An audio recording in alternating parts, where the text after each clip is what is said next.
Okay, magandang umaga po sa ating lahat. Sa videong ito mga kaangas ko ay ipapaliwanag po natin kung paano nga ba kami nagko-convert ng GGives into GCash dahil meron po tayong mga customer, lalong-lalo na po yung mga hindi pa sa atin nakakakilala na talagang nagdududa po talaga sila na baka iskamin lang po namin sila. Ngayon mga kaangas ko, una sa lahat, bago tayo magbigay ng tips kung paano po namin kino-convert ang inyong mga GGives, una sa lahat, yung Facebook page ko po na Boy Angas na 86,000 followers ay deleted po dahil po sa GGives, dahil po sa pag-explain po natin ng GGives dahil nire-report po tayo ng GCash dahil ito po ay isang intellectual property po nila. Kaya mga kaangas ko, ito po ay i-upload ko po sa YouTube. Yan. So, deleted po siya dahil talagang siyempre napakalaking company si GCash at papaniwalaan siya ni Meta. So, ngayon mga kaangas ko, ganito po yung process namin. So, yung mga GGives nyo po ay pinapalit po natin yan sa mga bills. So, ganito po yung proseso natin. Una, halimbawa meron kang 50,000 na GGives. So maghahanap po kami ng bills na kaparehas po ng 50,000. Halimbawa, yung bills namin ay credit cards. Yung bills namin ay BPI, credit cards, or Meralco, or RFID, or something, basta bills. So, ganon. So, ang gagawin po namin ay, ang transaction natin ay through video call. So, i-video call ka po namin. Ang kasama ko po si Ma'am Jen Rose tsaka yung asawa ko sa isang GC. Gagawa po tayo ng GC. Pero huwag kayong mag-alala dahil sa GC na yon, ako, si Ma'am Jen Rose at saka yung asawa ko ang tanging member. So, bakit may GC? Para safe po kayo na kami mismo yung inyong makatransact mukha namin. So, ito po yung gagawin natin mga kaangas ko. Pag nasa GC ka na, syempre, tatawagan ka namin at ang unang gagawin po namin, sasabihin po namin sa iyo na paki-start po yung start sharing sa Messenger. So, paano ba mag-start sharing? Minsan ay scroll up, minsan naman ay scroll down. So, kapag scroll up, may makikita ka po na lalabas na start sharing.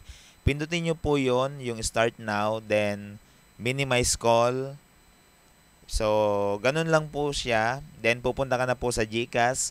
Pupunta ka po, pag open mo po ng GCash, hanapin mo po yung bills. At depende po kung ano po yung binigay sa iyo na bills. Halimbawa po, Meralco, i-search mo lang po yung Meralco. Halimbawa po, kung BDO, credit card, i-search mo po yon, o kaya naman BPI or so on, and etc.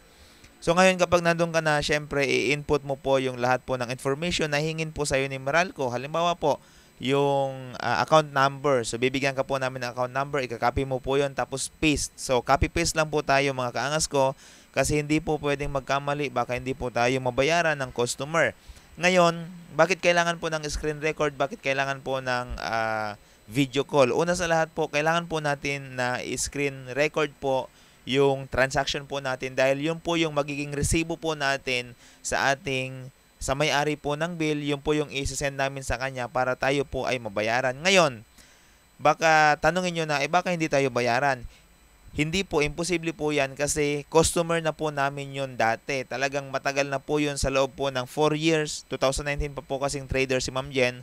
2022, 23, 24, 25. So, sa loob po ng 6 years, talagang pinagkatiwalaan na po yun ni Ma'am Jen yung mga customer na yon, at si Ma'am Jen po ay legit po ng 6 years. Talagang hindi po siya nang-i-scam. At ako po ay 1 year pa lang po kami ni Ma'am Jen na magkakilala. Pero almost mga OFW po ay dito po sa amin nagpapa-convert. So ngayon, kapag natapos na po yung transaction, hihingin po namin, ipapa-screenshot po namin yung kulay blue na resibo, ipapa-screenshot po namin yung GCash profile mo para hindi po kami magkamali sa pag-send ng payment sa iyo, at ipa-screenshot po namin sa yung transaction of history. So meron pong tatlong screenshot.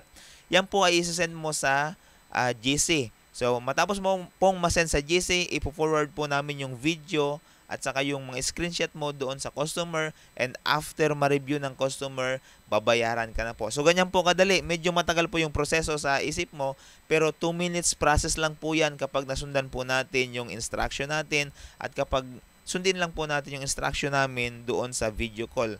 So ngayon, kapag si Ma'am Jen po ay busy, ako po yung inuutusan niya na mag-process ng pagko-convert.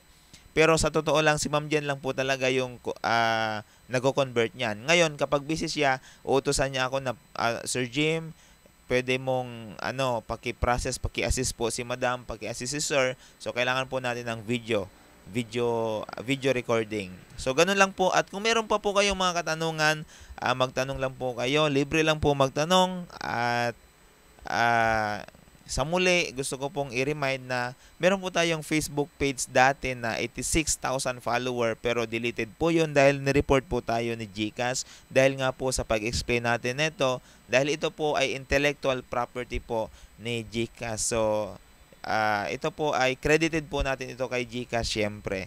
So maraming salamat. This is Buhay ni Boy Angas. So from Boy Angas, pinalitan ko po ng Buhay ni Boy Angas. God bless you, and pa-convert na mga kaangas ko.